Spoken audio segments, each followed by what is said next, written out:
ምትኮ እንደምንዋልክ ቅኝት ባደረክባቸው አካባቢዎች በሁለተኛው ዙር እየተከናወነ የሚገኘው የኮሪደር ልማት ስራ ምን ይመስላል?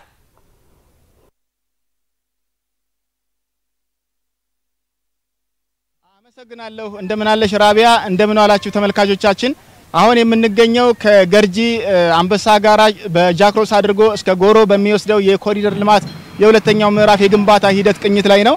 አሁን የምንገኘው በጎሮ አደባባይ አካባቢ ነው። ይሄ የሁለተኛው ምዕራፍ የኮሪደር ልማት አካል የሆነው እንግዲህ ከገርጂ አንበሳ ጋራጅ በጃክሮስ አድርጎ እስከ ጎሮ አደባባይ ድረስ የሚዘልቀው የኮሪደር ልማት 16.58 ሄክታር መሬት የሚሸፍንና የ3.1 ኪሎ ሜትር ርዝመት ያለው የኮሪደር ልማት ነው። እንግዲህ ይሄ የገርጂ ጃክሮስ ጎሮ የኮሪደር ልማት ስራ የአካባቢውን የቀድሞ ገጽታ በመለወጥ ረገድ ከፍተኛ የሆነ አስተዋጽኦ እያበረከተ የሚገኝ የኮሪደር ልማት ነው።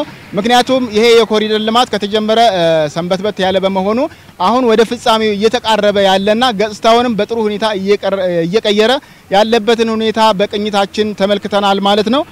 እንግዲህ የአካባቢውን የቀድሞ ገጽታ ከመቀየርን ባሻገር ይሄ ቀደም ሲል የዚህ ኮሪደር ልማት ላይ ግንባታው ከመጀመሩ ቀደም ሲል የነበረው አካባቢ መኖሪያ ቤቶችና የንግድ ተቋማት እንዲሁም አገልግሎት ሰጪ ተቋማት ለዋና መንገድ በጣም ተቀራርበው የተገነቡበት ሁኔታ የነበረበት ነው። መሀል ከተማ እንደመሆኑ መጠን እንግዲህ ይሄ የኮሪደር ልማት ስራ በመምጣቱ ሳቢያ የአካባቢው ነዋሪዎችም ንግዱ ማህበረሰብም አገልግሎት ሰጪ ተቋማትም ተቋሞቻቸውን በማንሳት አካባቢውን በመልቀቅና ለኮሪደር ልማቱ ነፃ በማድረግ የኮሪደር ልማቱ በተያያዘለት እቅድ መሰረት የከተማ አስተዳደሩ በወሰነው ውሳኔ መሰረት በፍጥነት እንዲሰራ ትልቅ ሚና ተጫውተዋል ማለት ነው።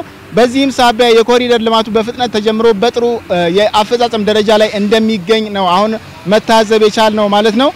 በተለይ ደግሞ የዚህ የአካባቢው ነዋሪ ማህበረሰብ ቤቶቻቸውን ከማፍረስ ጀምሮ ወደ አካባቢውን ቦታውን ማለት የሚፈለገውን ለኮሪደር ልማት የሚፈለገውን ርቀት በመልቀቅ ወደ ኋላ ፈቀቅ ብለው ግንባታዎቻቸውን ያከናወኑበትን ሁኔታ ተመልክተናል። እንግዲህ ከኮሪደር ልማቱም ቀደም ብለው ግንባታዎቹን ጨርሰው ወደ መልሶ ግንባታና የማስተካከል ስራቸውን ጨርሰው መደበኛ አገልግሎታቸውን የጀመሩ ሁኔታ እንዳለ ተመልክተናል። ግንባታ እያከናወኑ የኮሪደር ልማቱ ስራ ጎን ለጎን የራሳቸውንም ግንባታ እያስተካከሉ ያሉ ነዋሪዎችና የንግዱ ማህበረሰብንም መመልከት ችለናል። እንግዲህ ይሄ የኮሪደር ልማት እንግዲህ በአጠቃላይ የከተማዋን ገጽታ ከመለወጥ ባሻገር የስራ ዕድል በመፍጠር ረገድ የነዋሪውን ተጠቃሚነት ከማረጋገጥ ረገድ እንደዚሁም የከተማዋን ገጽታ ውበትን ከማላበስ ረገድ በጣም ሰፊ ሚና እየተጫወተ ያለ መሆኑን ያነጋገርናቸው ነዋሪዎች ገልጸውልናል። ይሄ ኮሪደር ልማት እንግዲህ እንደሌሎቹ አካባቢዎች እየተገነባ እንዳለው ሁሉ የእግረኛ መንገድ አለው፣ የብስክሌት መንገድ አለው፣ የመኪና ማቆሚያ የፓርኪንግ ስፍራዎች አሉት፣ የተርሚናሎች አሉት፣ የትራንስፖርት መጫኛ ማውረጃ ቦታዎች አሉት፣ አረንጓዴ ቦታዎች አሉት፣ ህፃናት የሚዝናኑባቸው መጫወቻ ቦታዎችም ያካተተ ነው።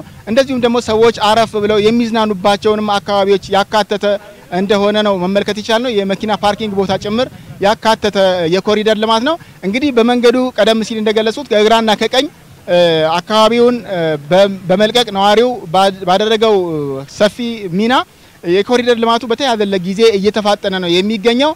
እኛም መታዘብ እንደቻልነው የአስፋልት ማንጠፍ ስራዎች የተጀመሩበትን ሁኔታ አይተናል። የአረንጓዴ ማልበስ ስራዎችንም ተመልክተናል። እንደዚሁ ደግሞ የኮንክሪት ሙሌት ስራ በተለይ ደግሞ የማንሆሎችን የመሙላት ስራዎች የተሰሩበትን ሁኔታ ተመልክተናል። በተለያየ ደረጃ አፈጻጸሙ በጥሩ ሁኔታ ላይ እንደሚገኝ ነው ያየነው። የከርቭስቶን ማንጠፍ ስራዎችም ተጀምረው እየተጠናቀቁ ያለበት ሁኔታ አለ።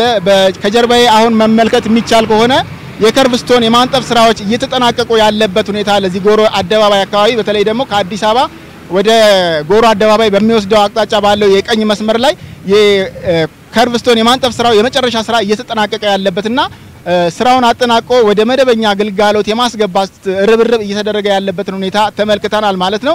በአጠቃላይ የኮሪደር ልማት ስራው በተያያዘለት ጊዜ እየተፋጠነ ነው።